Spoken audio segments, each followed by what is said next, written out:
Gonna kick things off here with Autumn Burchett. Not gonna talk about it too long because it's beatdowns. It doesn't want to play a long game, so why would I talk about this deck all that long? Here's the plan. Get some big creatures and some big bodies in the battlefield. Suit one of these things up with Embercleave. That's why you see 4 copies of that card and get the game over with. Omnath Adventures wants to drag things out a little bit, however, and that's what Bursavich is going to try to do. Autumn has said that they'd rather play against Omnath Ramp as opposed to Omnath Adventures. Key cards here for Bursavich: Brazen Borrower, Giant Killer. 2 copies of each in combination with Lucky Clover. Very, very powerful. But we also know, Sean, that this deck can just go over the top of anybody because the deck is so powerful. That's part of the appeal of the strategy. But Autumn has already defeated this before and may just do so again. And as good as Omnath decks are, I am a simple man. I see the Gruul, I vote for you. I gotta think that Autumn Burchett is going to be able to take down our first feature match. I'm with you. Austin Bursavich has only lost. Autumn Burchett, I think it's going to be his second loss. Can't beat Autumn, can maybe beat everybody else. Yeah. All right, well, let's find out what happens. It is Autumn Burchett versus Austin Bursavich here for round number 7. It's coming up in just a couple of minutes. Don't go anywhere.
Salutations, fellow nerds, and welcome to day 2 of the 2020 season grand finals. Riley and I joined by Martin User, the Czech Hall of Famer. And Martin, we're going to get stuck into standard here. And while it is Omnath most of the way down, we've got a deck that I know both you and I are very excited to see. First up here out of the first cab off the rank today. Yeah, hey Riley, I'm really excited to see Embercleave as the first deck we're gonna watch right now. And this list that Autumn is playing looks really cool. It's basically a landfall deck sort of, and I also like what the new double face cards are doing to the mana base. Like it used to be that you looked at your opening hand and it would take you 3 seconds to decide if you're keeping or mulliganing. These days you look at your opening hand and you have 70 million different options of many different permutations, right? Yeah. Now you and I both, as the smooth-brained denizens of the internet that we are, we love a good Embercleave deck. And while Autumn Burchett certainly has one of the wrinkliest brains going around, this list, it's got a real appeal to me as just like, I mean, an Embercleave list is, it's always doing things to me. And it's really nice to see some heroes emerge as Omnath, the villainous elemental, looms large over the standard format. It's great to see people getting aggressive, like Burchett, like Handy, with this terrific rule deck. Yeah, the group deck looks really good to me. I like the curve of the deck. It is really low to the ground. And Embercleave, obviously one of the best cards in standard. And I also really like the decision to put 4 Gem Razors in the main deck, because especially in a field like this where almost everybody's playing Lucky Clover, having that Stonecoil Serpent with turn 3 Gem Razor is a pretty big deal. And we were talking actually before the show here about the role that Stonecoil Serpent plays in this deck. This deck can curve out pretty ferociously, but one of the things we both agreed when it comes to Stonecoil Serpent is it's really nice to just have it to like fill a hole on the curve. You can even playing it as a 1/1. While it's not ideal, it's a perfect body for that Gem Razor. And then later in the game, maybe you've got 2-3 mana laying around. You can play out a decently sized Serpent. Serpent got a lot. It didn't get a lot worse, but it got a little worse with all the Ravnica gold cards leaving the format. But it's still a very efficiently costed creature. Yeah, for sure. Embercleave, basically, it rewards you for having 3 creatures in play in the first 3 turns. So you really do need to hit your creatures on curve, and Stonecoil fits that role perfectly. Like sometimes you can play it on turn 1 as a 1/1. Like it also serves a role for Gem Razor, because you have to mutate on non-human creatures, and both Edgewall Innkeeper and the token from Lovestruck Beast are human. So it does fill a really important role in the deck. And we just see here, we were talking about, filling in awkward spots on the curve. We've seen Burchett play 2 tap lands and still getting on the board with this Stonecoil Serpent. Going to follow it up with the Scavenging Ooze here. Holding off on that Gem Razor, I think looking to snipe a Lucky Clover potentially with Old Mate Gem Razor there. But once it's on board, especially when it's on something like a Stonecoil Serpent, with those +1/+1 counters, the Gem Razor can just kind of go ham. Yeah, like this was really important for Autumn that Austin did not have a Bonecrusher Giant there, which if you're playing an aggressive deck and you have to run out a Scavenging Ooze just as a 2/2 without any targets in the graveyard, you are really hoping your opponent does not go end of turn Bonecrusher into untap and play a 4/3, because that's just going to stop your attacks.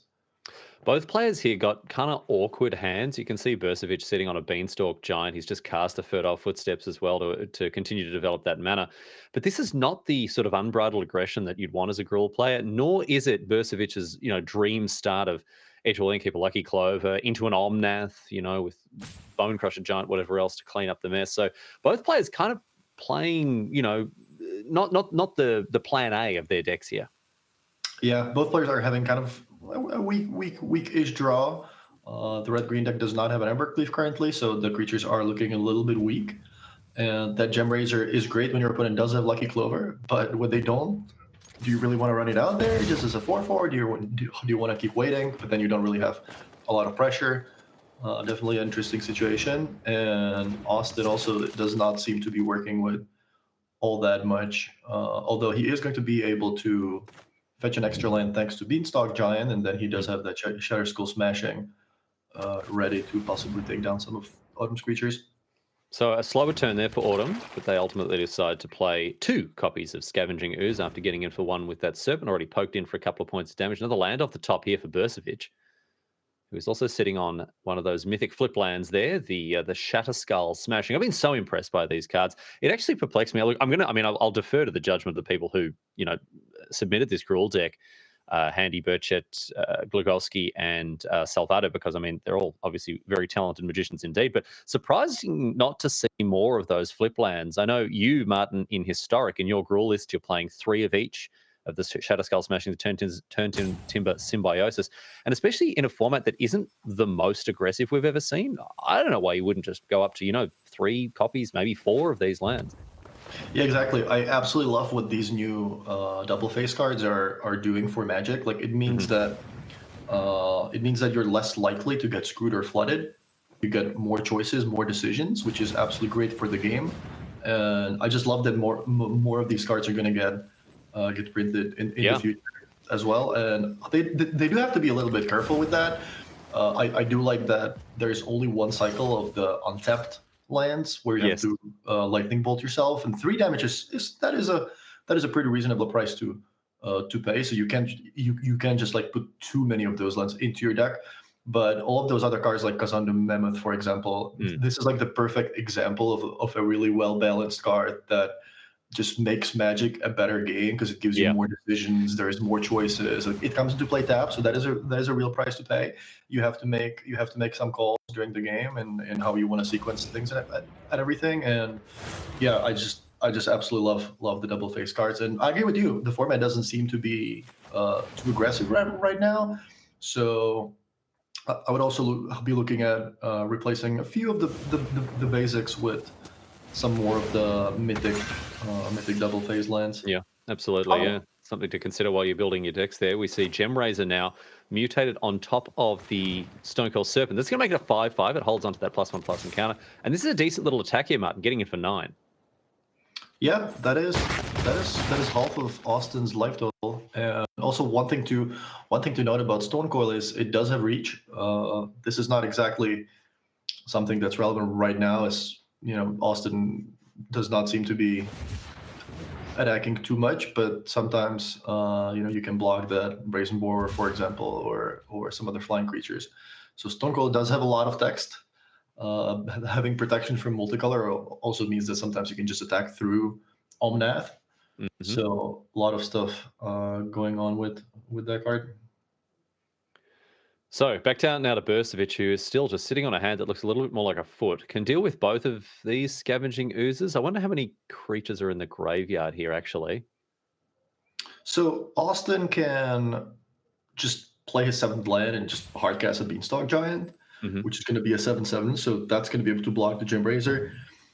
It's pretty likely that Autumn does not have an Embercleave, although they're not showing a second red source. So maybe Austin could be thinking, okay, there could be a cleave. I guess maybe my opponent just didn't draw their second red source yet. But even if there is, like there's not a whole lot Austin can do about it. So I think he should just make whatever the best play is in regards to, like, I want to spend as much mana as possible, right? Like just using Bonecrusher Giant, for example, on like a Scavenging Ooze here wouldn't really do a whole lot because there's still another Scavenging Ooze. You're not going to be able to block the Gemraiser.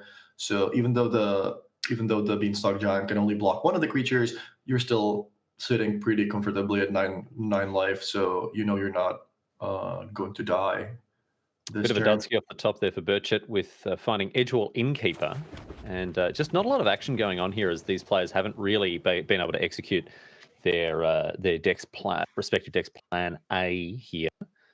But it'll only take one draw step to change that. An Omnath off the top for Bursavich, an Embercleave off the top for Burchett could completely change things, completely change the texture of this game here. But as it is now, that Beanstalk Giant's doing a good job holding off Burchett's creatures here. Yeah, I think Austin seems to be in a pretty good spot. Like that Beanstalk Giant is going to continue to grow bigger and bigger, and there's another one coming into play next turn. At some point, Austin's going to be able to start attacking, and that Shadow Skull Smashing, that's exactly what we talked about. Like that is something that would normally be a mountain, but right now it's going to be able to just destroy 2 creatures, which is absolutely insane. Yeah, and for those of you who may have missed it, we do know that we're getting at least some more modal double face cards. I think Mark Rosewater put an article up about the way that they've been developed and how, of course, we're getting the rest, the final 4 of the cycle, the pathway cycle, in an upcoming set as well. So I'm excited. I mean, I've enjoyed playing with them. I think that R&D takes some risks with certain mechanics every now and again. You don't have to go back too far. Companions, certainly they might have overshot the runway a little bit with that one.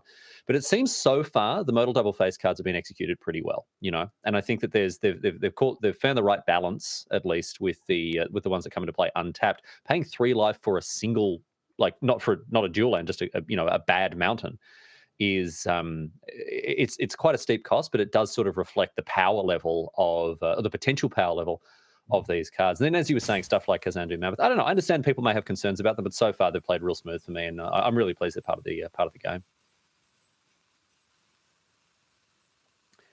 Bursavich now, still sitting behind this enormous Beanstalk Giant, finds a Brazen Boar off the top, which isn't too bad. Can reset that Gemraiser, although I don't know how much value there is in doing that, given that it'll give Burchett the chance to play a much bigger Stonecoil Serpent. We are just going to see Bonecrusher Giant take care of one of these oozes now.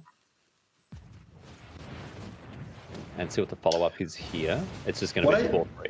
What I like about Kazan the Mammoth, by the way, is that it can just attack for 16 with Fabled Passage and Embercleave, which which is absolutely insane. Like you don't really need to have 4 creatures in play. You just literally have 1 Mammoth, which is something that normally would be a land, and all of a sudden you put Cleave on it, you crack a Fabled Passage, and you're attacking for 16, which is something that makes this deck really, really strong.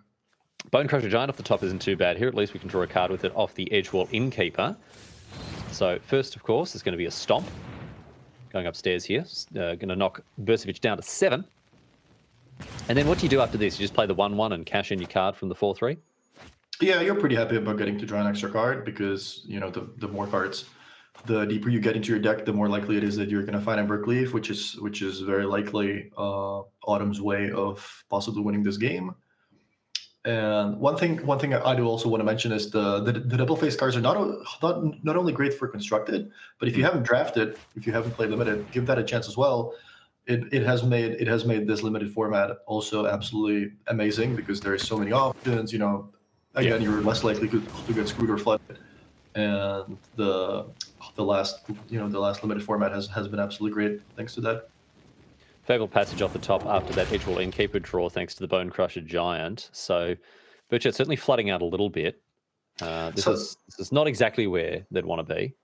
Something you should keep in mind with this Gruul deck when you're playing is that if you have those Fabled Passages or Evolving Wilds sitting in play, you don't want to crack them just to thin your deck. You want to keep them in play in case you draw that Brushfire Elemental or that Kazan the Mammoth, and you can use them later on to basically use them as a pump spell. Yeah, absolutely, and that goes double when you're drawing an Embercleave with one of these landfall creatures, because you're not just giving your Brushfire Elemental +2/+2 with a Cleave in play. It is effectively 4 extra damage, so that's a really important point here. Brazen Borrower enters the battlefield, end turn, back to Bursavich now, finds a Triumph off the top.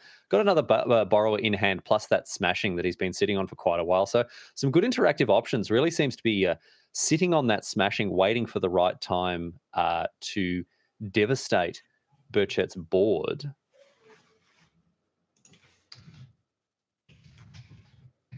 Let's see if this is the moment that he's going to pick for it here. Something Autumn would love to draw as well is one of the 4 copies of Primal Might, because that combined with Gemrazor and the Trample ability would be able to not only take down the Beanstalk Giant, but it would give you a giant trample creature. Yes, that also would have a lot of problems blocking. Primal Might is obviously it's a reasonable card in and of itself as a fight spell that can beef up one of your creatures, but where it really excels is, as you say, pairing it with the trample creatures. You see now here's that Shadow Skull Smashing for 4. It's going to go after both the Edgewall Innkeeper and the Scavenging Ooze. Burchett uses the opportunity to thin out the graveyard of Bursavich, and these creatures hit the bin. But yes, Primal Might in conjunction with a Gemrazor, in conjunction with an Embercleave, if you ever get to untap with an Embercleave, I mean, sometimes it happens. You can just push through the most obscene amounts of damage. And that's why there are 4 copies in the deck, because it's not only a very interactive card. There it is off the top. Now we're going to see it. That changes things. Here we go. Is this enough to just push through lethal here? Remember, the Brazen Borrower can't block. If you go X equals 1 billion, kill the Beanstalk Giant, the Bonecrusher Giant can only block 7 damage. So if you can push through 10 damage with a Gemrazor, I think that's enough, right?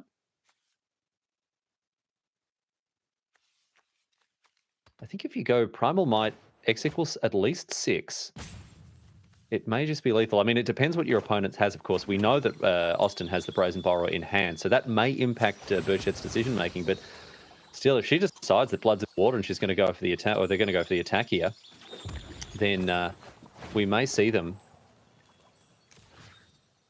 just put the pedal to the metal. Let's have a look. Okay, here it is.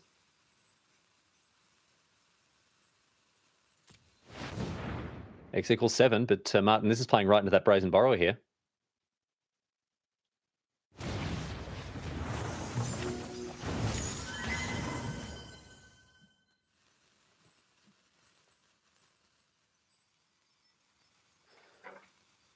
And now, after that here, it does present the opportunity, as we mentioned before, for Burchett to replay that Stonecoil Serpent as a big old snake. It looks like that's going to be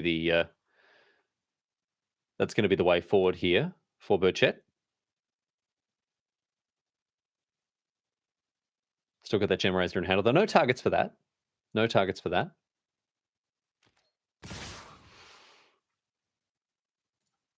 And in comes a lot of damage from the other side of things now. Bursavich putting together quite a large fighting force here. The two giants getting in addition to that Brazen Borrower in the air. There's an option to trade off the Bone Crusher giants here.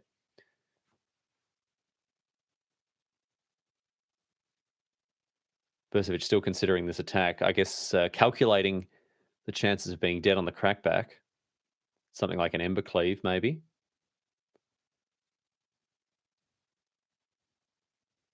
And certainly these players have been playing at a very considered pace here. Obviously a lot on the line, particularly for Burchett, who only needs 2 more wins to secure a top 8 spot. This is a little wrinkle here in this tournament format, where if you get to 8 wins, doesn't matter if you're 8-0 or 8-4 or 8-3 or anything, as soon as you get to 8 wins, you lock up a spot in the top 8. So different to the usual Swiss pairings that we have. Not completely different, but a little bit of a wrinkle there. And now we have Burchett ready to block. We may have Martin User back. Martin, welcome. We may have lost you there for just a little bit, my friend.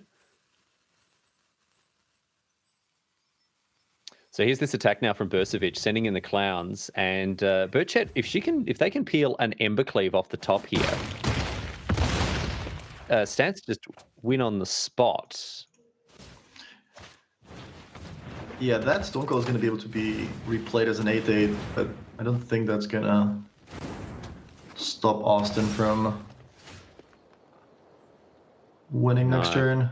No, it doesn't look like it. Double Beanstalk Giant. There's an elemental off the top. This was a game of like both players not really having a great draw and like things kind of just going badly for both of them. But Austin has been able to just get a little bit more out of his cards. Like that Shatter Skull Smashing was really important. The 2 Beanstalk Giants were not only able to get lands, but now they're 10/10 attackers, and that 1-key Brazen Borrower basically stopped Autumn from being able to win with the Primal Might. Yeah, that petty theft was really key in disrupting the plan here. But I wonder if there's anything that Burchett can do to stay in this game. Looking real rough here. There's the Brushfire Elemental. Stonecoil Serpent still in hand after having been bounced, in addition to that Gem Razor. Yeah, this is one of those situations where, I mean, you can stay alive for 1 more turn, but it is extremely unlikely that there's going to be anything you can do about it to actually still win the game. So it's one of those spots where like it's going to take a little bit to finish the game, but you're very unlikely to be able to find any kind of winning line unless Austin makes some awkward play or something. All right, Stonecoil Serpent is the 3/3 coming back down. This leaves the Gem Razor mutate ability on the table. So there's the 3/3 Stonecoil and the Gem Razor to pair with it. Going to make it into a 7/7, but still, it can't really stand in the way of those Beanstalk Giants here. So Bursavich edging ever closer to a victory here. And actually, that may, no, because of course the Gem Razor has reach. It's got double reach, in fact. So the Brazen Borrower can't get across uncontested here. But Stomp takes care of the Brushfire Elemental, and now this attack is without, yes, well, Burchett's not even going to bother to block as they come across down to -23. So game number 1 going to Austin Bursavich. And I think important to note there that, Martin, neither player was really playing their deck at optimal capacity there. Neither of them were able to execute their plan A. Yeah, Austin's deck kind of looked like a really awkward, like 4-color mid-range deck that just plays a bunch of really weird cards. But in the end, it just all worked out. The fact that all the adventure cards are basically 2 for 1. That was kind of what put Austin's deck like over the top in that game.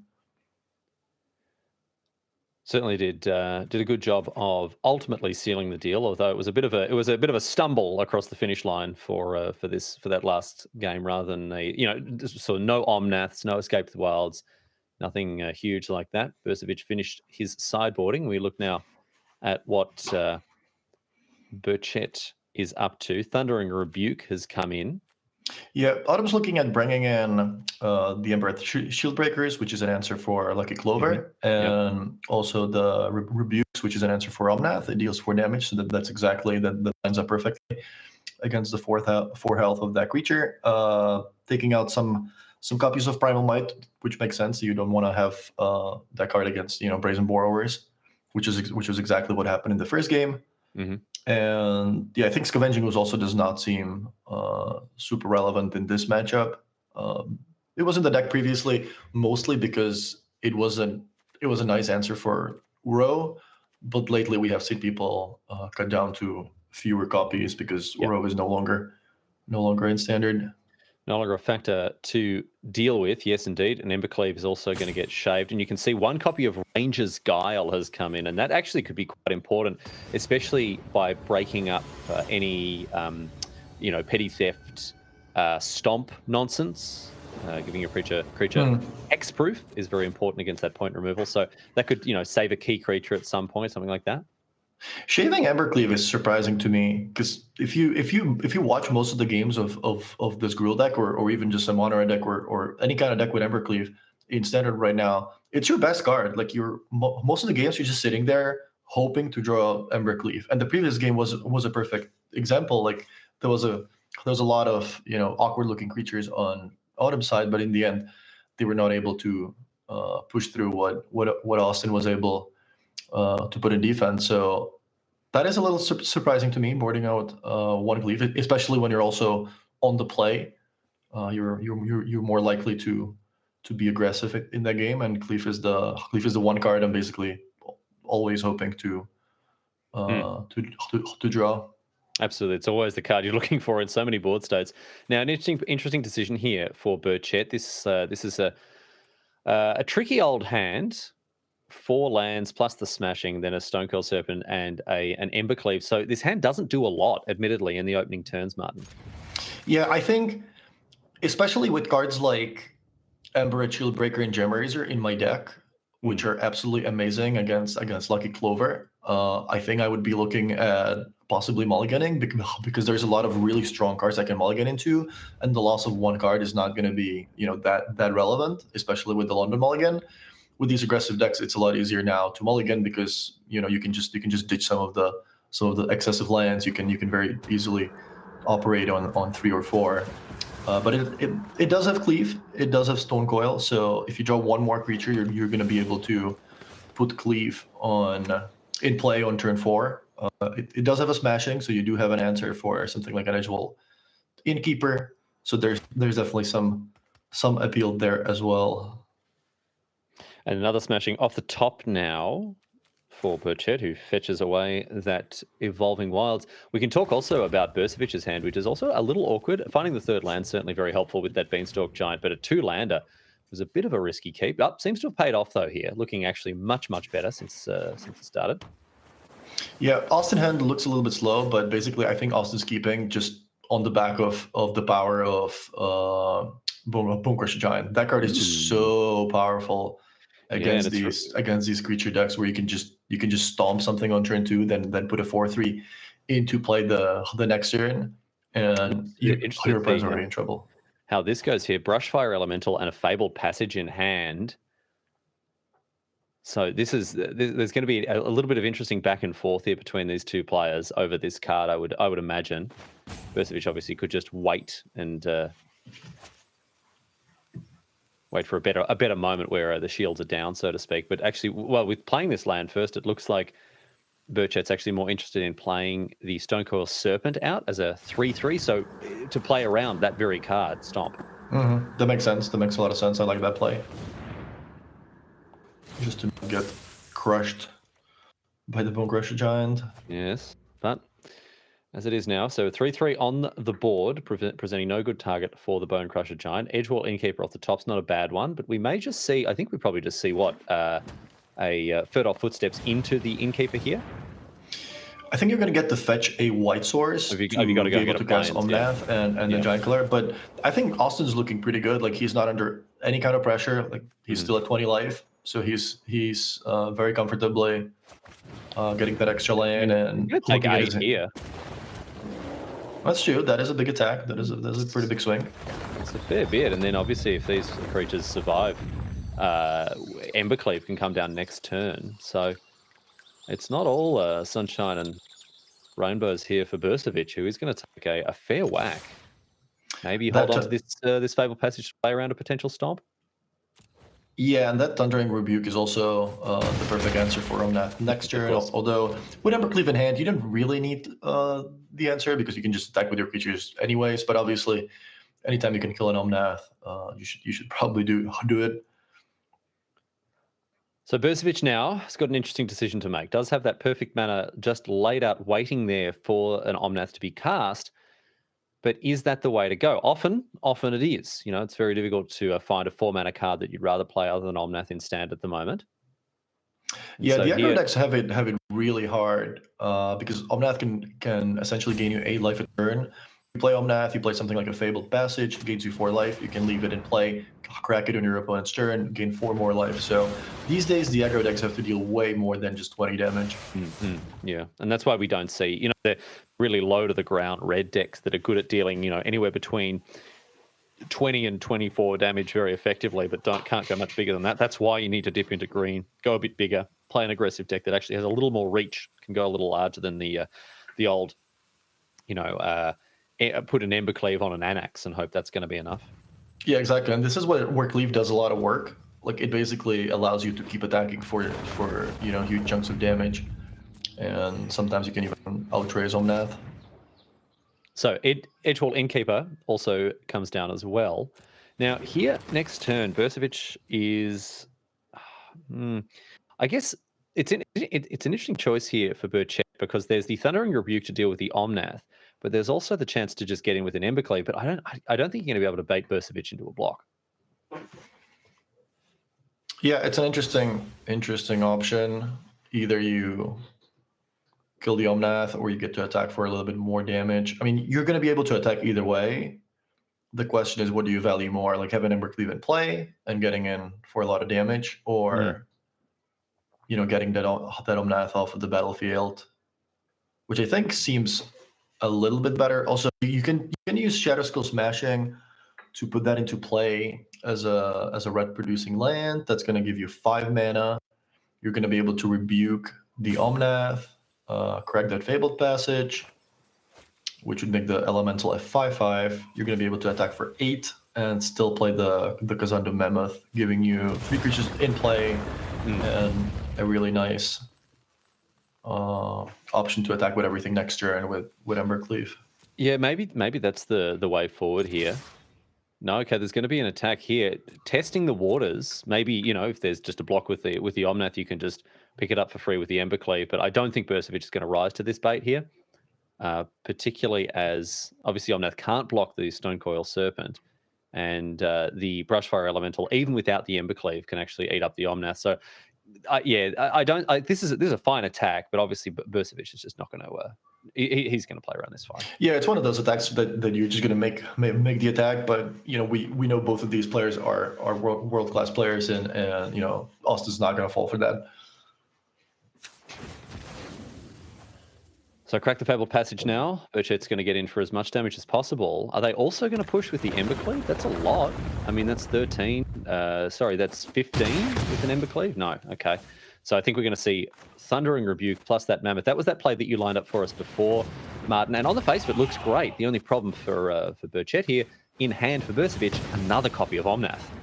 Yeah, I like this play. I think getting Omnath off of the battlefield is really, really important because you don't want your opponent to untap, you know, drop that Fabled Passage, gain 4, crack it, get 4 mana, you know, play 7 spells or something, and then all of a sudden, you know, you're looking at an empty board. So I really like this play from Autumn, basically making sure that they're still putting on, you know, quite a bit of damage next turn while holding that Embercleave that Austin doesn't even know about. And Austin's board is currently basically empty. That Jewel Keeper does not look super scary when it comes to blocking. No, not right now. I mean, yeah, blocking against this board. I mean, it can hold off them. Well, I say hold off. It can chump block the Mammoth, but it can't block the Elemental at all. And the Stonecoil Serpent has Trample, so it doesn't do much in the way of blocking that. I guess the other thing that's going on here is the interesting the role that Giant Killer is playing, because right now it can't target any of these things. And if you leave up Giant Killer mana, is it possible for Burchett to play around it? Not really, not with the Embercleave, no. So some interesting options here for Burchett, for Bursavich, who again has got another Omnath in hand. So it looks like he's going to take a different direction here. Austin's problem is going after this Brushfire Elemental. That's what he's thinking about. What do you think of that, Martin? Austin's problem is also only having one white source. Like, he has 3 different white cards in his hand. Giant Killer. We're going to see Omnath again. It's the second Omnath. It is a very it's a very attractive play.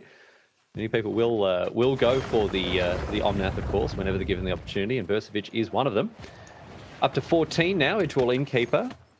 The follow-up, and wow, just going to draw 2. Just the old Squire that could. 1 mana, 1/2, draw 2 cards, not too bad. Riley, can you just confirm that you can hear me? What is happening?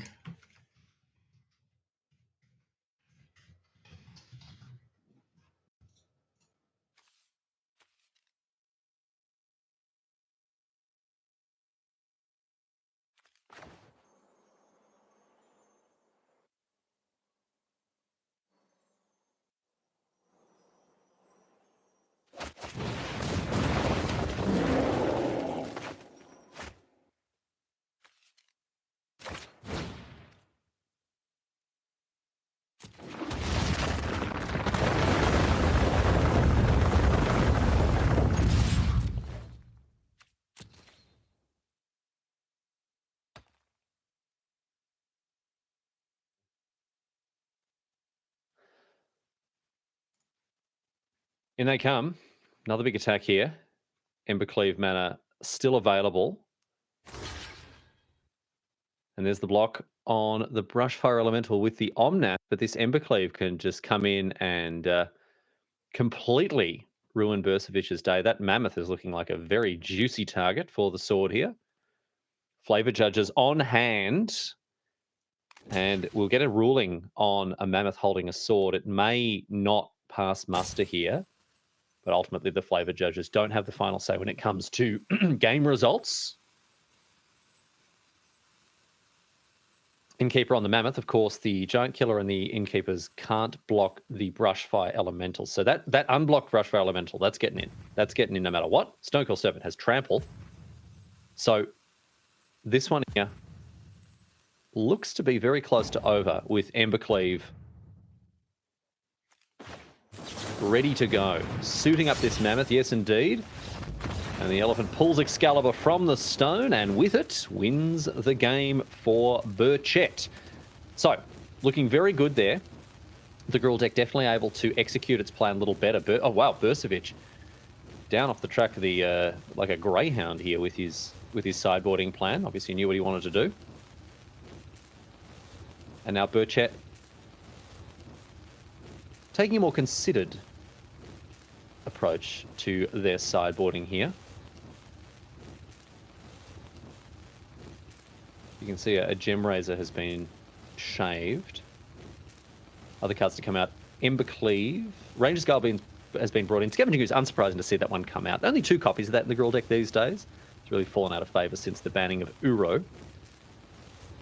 And Primal Might, a liability against petty theft, and so only 1 copy remains in the deck. Bursavich Burchett has to bring in 1 more card. Still staying on the 3 copies of Embercleave.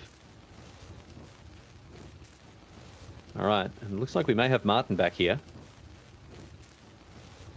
Yeah, I'm sorry. I think there seem to be some connection issues on my side. Oh, it's good to have you back. It's good to have you back, mate. It's good to have you back. I can't do it. I couldn't do it alone. Well, I guess I could do it alone, but it'd be a lot worse than me doing it with you, mate. Okay, let me guess what happened last game. That Embercleave was able to get over that finish line. No, No, it wasn't that at all. No, that Embercleave was actually very bad. The Embercleave actually almost made Burchett lose, actually. So, yeah, surprising. Twist ending there, Martin. It's a shame you missed it. Wow, what an ending it was, though. I mean, the chat will back me up. Don't tell him what happened, chat, but whew, it was, what an ending to a game. You really missed out on something there, buddy.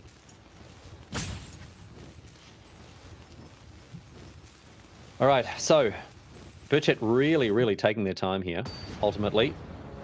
Ready to go once again without having made too many changes. And we're off to the races for game number 3 here at the 2020 season grand finals, round 7 coverage with me, Riley Knight, and the Hall of Famer, Martin User from the Czech Republic. Great to have your company. Thanks for joining us, and we do apologise for the intermittent issues that we've had here and there with some of the connection stuff.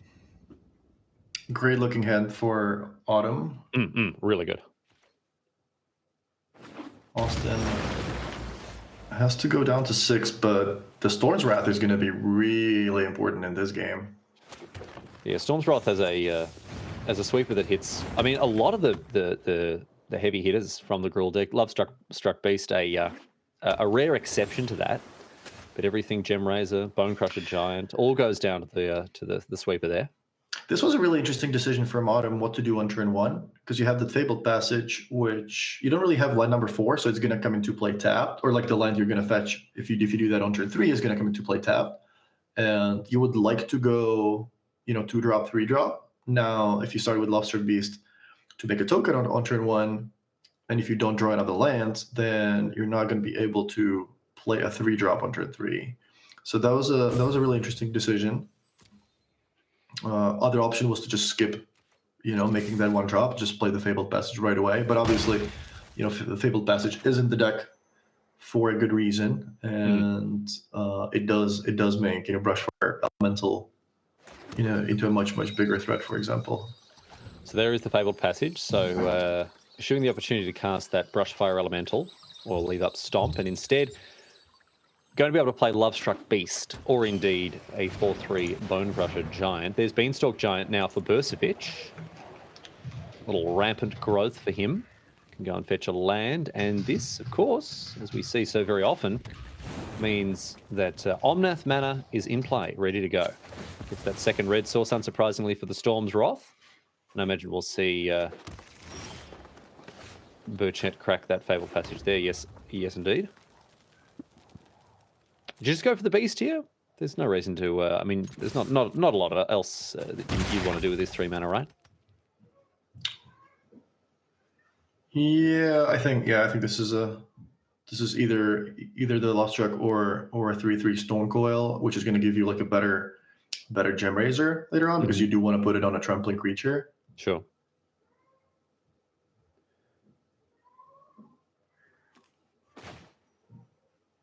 A lot of decisions for Autumn here. Well, it's going to be the 5/5. I like that Brushfire Elemental and Stone Coil both give you additional options to make 1/1 for Lobstruck Beast, because previously sometimes it was the case that if your opponent just killed your 1/1, if they killed your Edgewall Innkeeper, for example, or the token with like a Bone Crusher Giant, sometimes it was like really hard to find another 1/1 to be able to attack with the Lobstruck Beast. But the Brushfire Elemental and Stone Coil, they do give you additional ways of making an attack. So back to Bursavich now. This game has certainly progressed at a very leisurely pace, or a very considered pace, I suppose. You can see the laser-like focus of these two players when they really do get into the zone. Autumn has another one of those not very exciting draws, like without Omnath, without Lucky Clover. Yeah, but I don't think we saw him play Lucky Clover at all during the 3 games so far. So Austin's draws have definitely been a little subpar. But again, he has that kind of draw where he's going to be able to play, Beanstalk Giants on turn 5 and 6 as 2 really big blockers, and eventually something that's going to be able to attack as well. Now he has the option of playing the Lotus Cobra, which if he does, he can trade for the 1/1. He can chump block a Lovestruck or something, but he can also just keep it in his hand and try to get more value out of the Storm's Wrath. The Storm's Wrath does present a real problem for Burchett if it's used at the opportune moment, it can be absolutely devastating. And even if it doesn't kill the Lovestruck Beast, it can take away the Lovestruck Beast's ability to, you know, have any impact on the battlefield here. Another Thundering Rebuke off the top is not a bad one in a vacuum, but here, I think Burchett just wants more lands, wants to continue to develop their mana so they can keep, you know, deploying the stuff in hand. Here we're going to see a stomp on the Lotus Cobra, which is going to enable an attack for 6. But after that, I mean, what do? You cast the Stonecoil Serpent for 1 just to hold that Gem Razor next turn, potentially?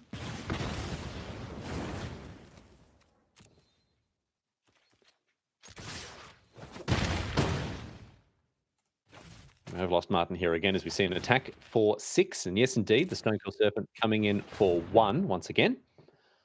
And this is a play that we see quite often, given that, you know, you want the Serpent to be as large as possible in a vacuum. Most of the time you want the Serpent to be obviously as big as it can be, but it kind of fills holes on the curve, given that it is just a very willing mutate target for that Gem Razor. You can slap a Gem Razor onto this bad boy and go to town, thanks to how good the +1/+1 counter interaction is with this card.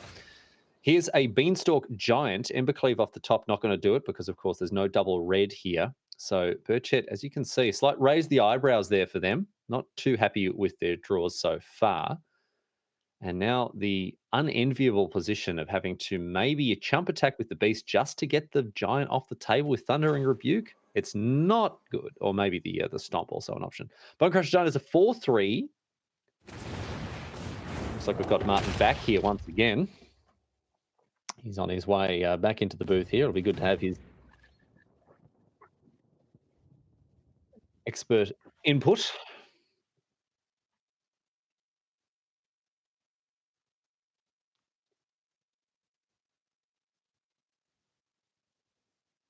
So Bonecrusher Giant, the player here. And back to Bursavich, who can clean house a little bit with this Storm's Wrath.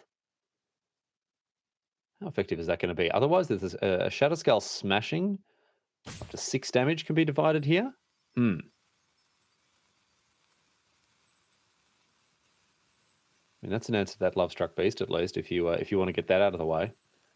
And it's funny how just putting up the shields with the Beanstalk Giant now is an 8/8, and just playing another one as well. This doesn't seem too bad, really. I mean, Gruul's just wants to go big, and instead, just 2 Beanstalk Giants, Martin. 2 8/8s to have to deal with here. Yeah, this is just a copy of game 1 again, basically. Like Austin with a really awkward looking draw, but those Beanstalk Giants are good enough to play defense and eventually offense as well. And there's the Cheddar School smashing, which is this is basically game 1 all over again. Yeah. Yeah, and poor old Burchett has just drawn kind of badly here, not finding the pace that they need with this Gruul deck in order to push through wins.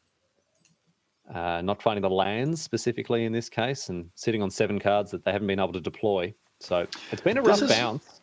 This is also one of the problems of the 2-color mana bases right now in Standard. You don't actually have like a dual land. You don't have Stomping Grounds. You don't have Karpus and Forest or something like that. And you do need to have double red for Embercleave, but also double green for cards like Hakazandu Mammoth for Gem Razor.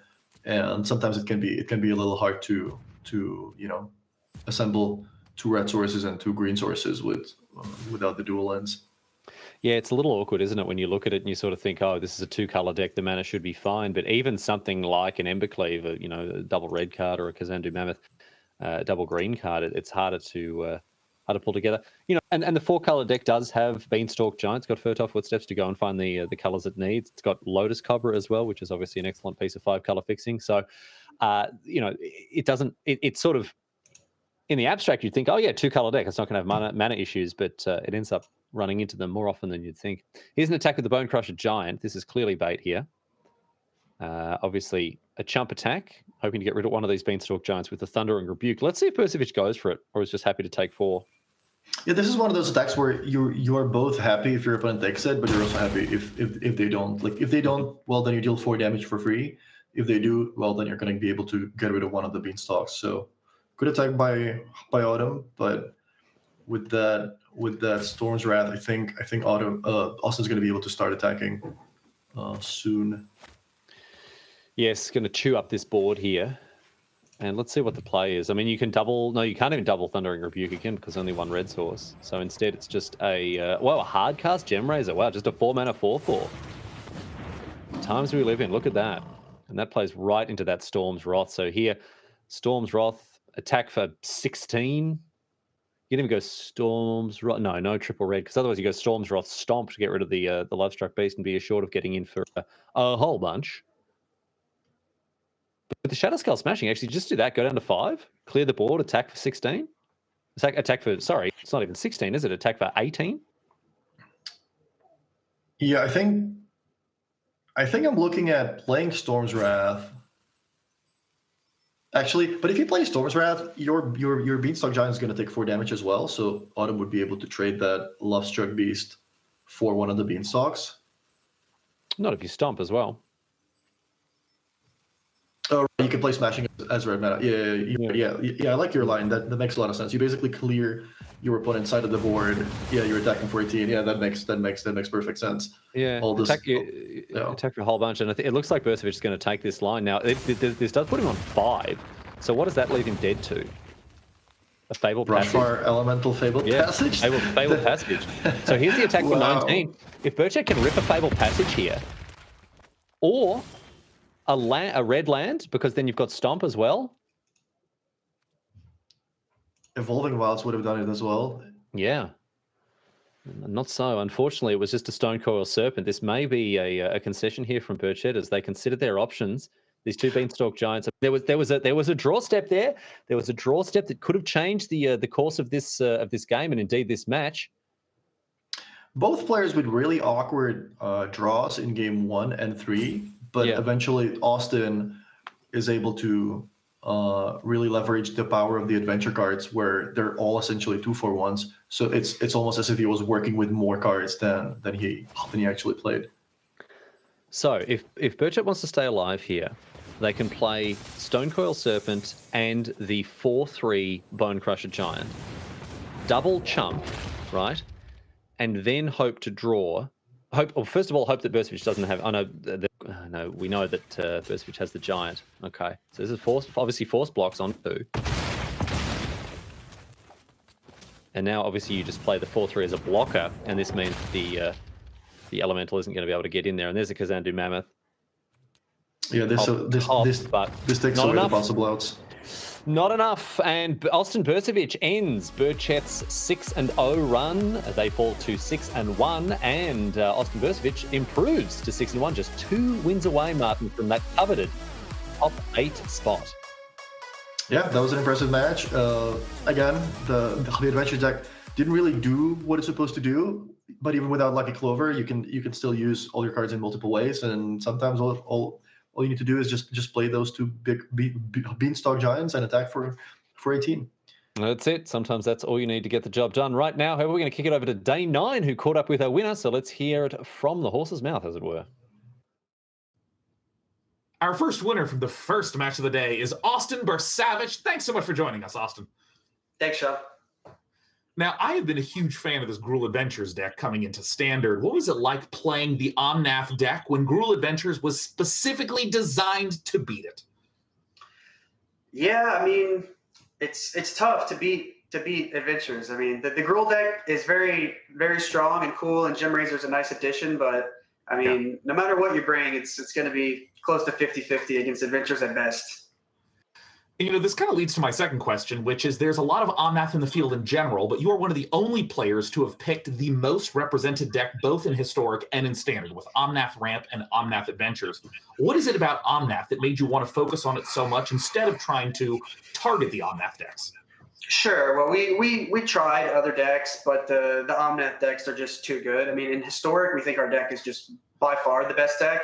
And in Standard, the Adventures deck is just so well-rounded, and no matter what people bring, you're going to be fine against it. So we didn't want to go through the leveling war of playing Rogues, try to beat Big Omnath, or play Big Omnath with Crabs and Knots. So it was just easy for us to play these 2 decks. I mean, I was basically always going to play these 2 decks after the first few days. Yeah. Well, the results are speaking for themselves as well. And you are obviously an extremely talented and accomplished player. But, I mean, this field has so many greats in it. What is it like being 6-1 right now in a field that's so strong? Yeah, it's awesome. I mean, I always expect to do well, but this field is really tough, and I've never played in a small field tournament like this before, no worlds or anything. And yeah, even though it was from qualifications from a few tournaments, it's just mostly all good players. I mean, a lot of the greatest players in the game. So yeah, it's been awesome. Well, we look forward to seeing you more up on the feature match area. But for now, thanks for joining us, and let's head back to the casters.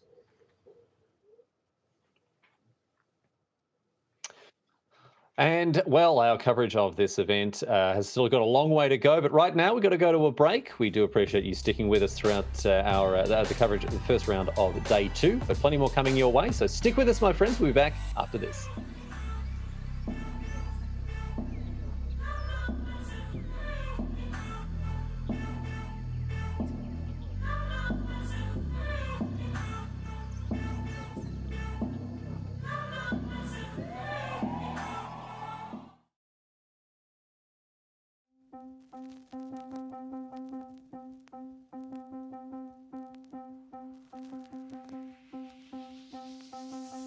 Drink a little water, feel a little better. You do what you gotta, babe. Breathe a little air. Bring life into your muscles, instinct for a living man. However, there is one thing.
Coverage of the 2020 season grand finals continues here as we continue to explore this standard format.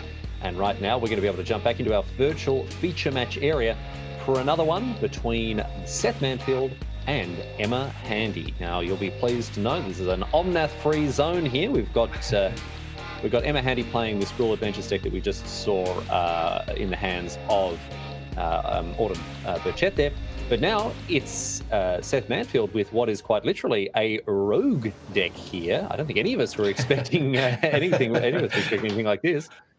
Seth's deck is really interesting. I expected a lot, but this is a very, very different build than what we're used to in Standard. I think if you think rogues in Standard, you're very likely thinking everything at instant speed, but mostly creatures, and with like Zaret San at the top of the curve as like your win condition. Seth is more about his deck is more like blue-black control. He does a few rogues. He definitely does have that mill aspect, but he's more interested in just countering everything, killing everything with those heartless acts and drowning block and negates and counter spells, and using the rogues as basically like his backup mill plan, using cards like Into the Story to make them into 4-mana draw 4 cards, which is really strong at instant speed. You can see that Manfield has already won game 1, so we're coming in at game number 2 here.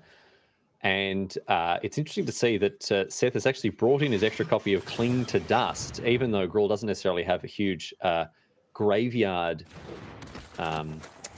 reliance or anything. Maybe that's just to gain some extra life here, or maybe keep the cards flowing, or maybe just didn't have enough cards to bring back in. Soaring Thought Thief play, going to get in for 1, mill Handy for 2.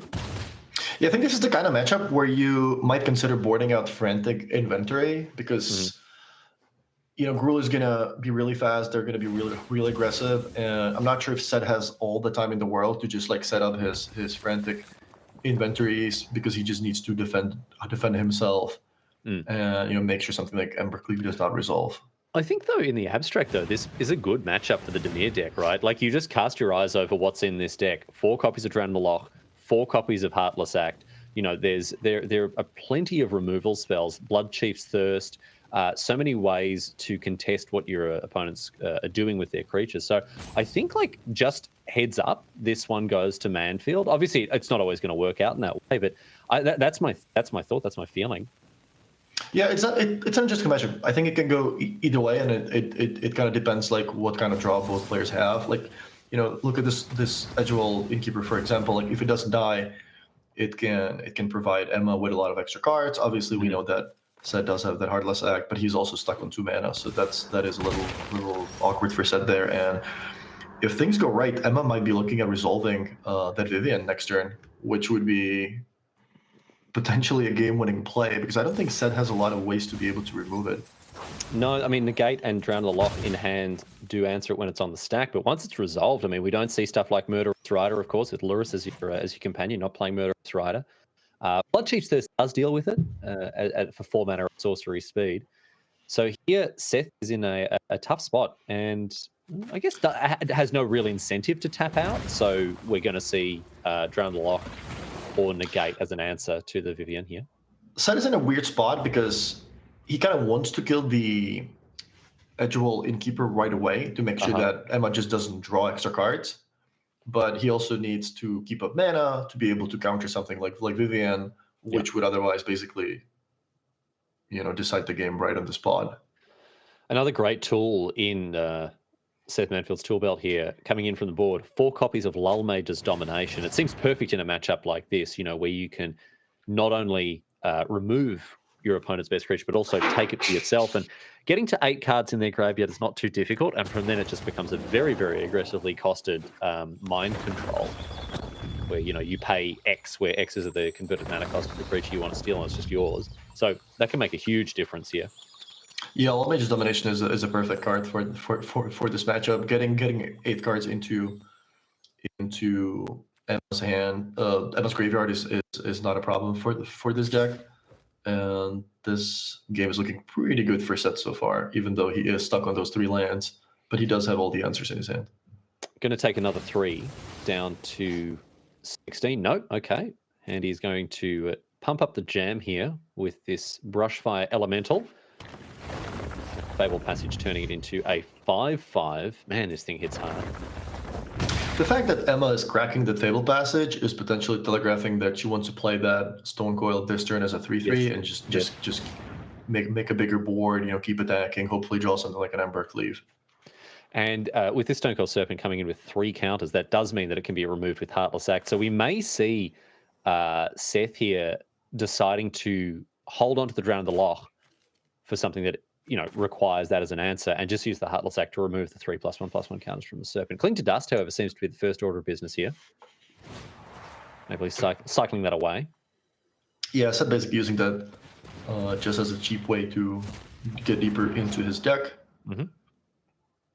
It's interesting because obviously Seth like wants lots of cards in Handy's graveyard. Like, right. Obviously, Lull Mage's Domination is going to accept now exiling one of them instead. All right, there's the Serpent, and I think we'll probably see Heartless Act here to remove it, unless it's going to go after one of the other creatures here. The greatest thing about the Dimir deck is you get to play everything at instant speed. You very rarely have to tap out on your own turn. And by having, you know, all instants, basically, you get more information. You're going to be able to see what your opponent played, you know, react to what they're trying to do. Whereas they have to keep guessing what could possibly be in your hand, because everything you have is at instant speed. I think Manfield's in a great spot here, though. Got that Bloodchief's Thirst to deal with one of the creatures on the battlefield, and then also has either negate or drown the loch to deal with whatever hand he plays next turn here. So Manfield, I would say, in a commanding position, as we said, and as Handy's just kind of running out of juice here. If you told me before Zendikar came out that there is going to be a mill deck as something you can do in Standard and it's going to be like a winning deck, I would probably not believe you. Yeah. But the fact that it does work and Seth is making it look very, very good here. Let me hit you with this. If I told you that there was going to be a mill deck after they functionally reprinted Hedron Crab, and the Crab is not in that deck? Yeah. That is funny.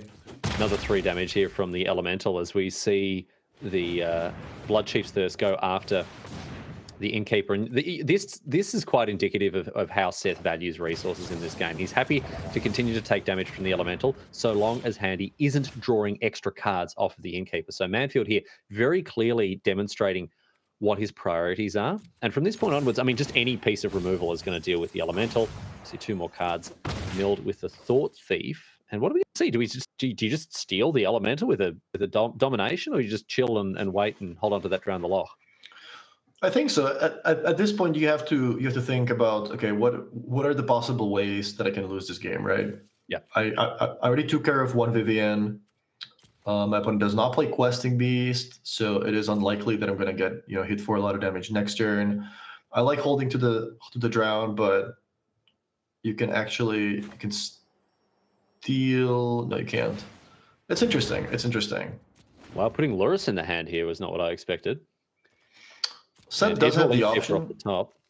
Seth does have the option to play Thieves Guild Enforcer as a blocker, so that might have been the reason why he chose to put Lurrus in his hand, because now he's going to be able to trade. Next turn he can play Lurrus and he can replay the something else from his graveyard if he potentially has like another Enforcer in there or something. I guess it's just like, if Handy draws another Vivian, or I mean, I guess there's not actually that much more that you're too worried about really from this position. So yeah, if she draws her 1 remaining copy of Vivian, I guess you get punished there. But otherwise now, look, this is quite a clock, not only on the library, but also the life total here down to 8. And from this point, you've got Negate in hand, you've got Drown the Loch. Oh no, sorry, you've got Negate in the bin, don't you? You got Drown the Loch. This one looks pretty good for Manfield here. Yeah, and I think you're perfectly right. Vivian is pretty much the only card Seth is worried about. He knows that there is only 1 copy left in Emma's deck, so that was the reason why he was feeling comfortable to tap out. And that's it. Emma Handy goes down in 2-0 to Seth Manfield on this unstoppable tear that he's on with this Rogues deck. Martin, I'm very pleased to see this Rogue deck getting it done. Yeah, this deck looks really good, and like the combination of a lot of cheap cards that Seth can trade and into the story is what really makes this deck work. Yeah, it's a real special brew that's been put together by one of the best in the business, and hopefully we'll see more of it in the coming standard rounds. But right now we're going to take a break. That's it for coverage of this round, but do stick around. We'll be back at the desk in just a few moments. We'll see you soon.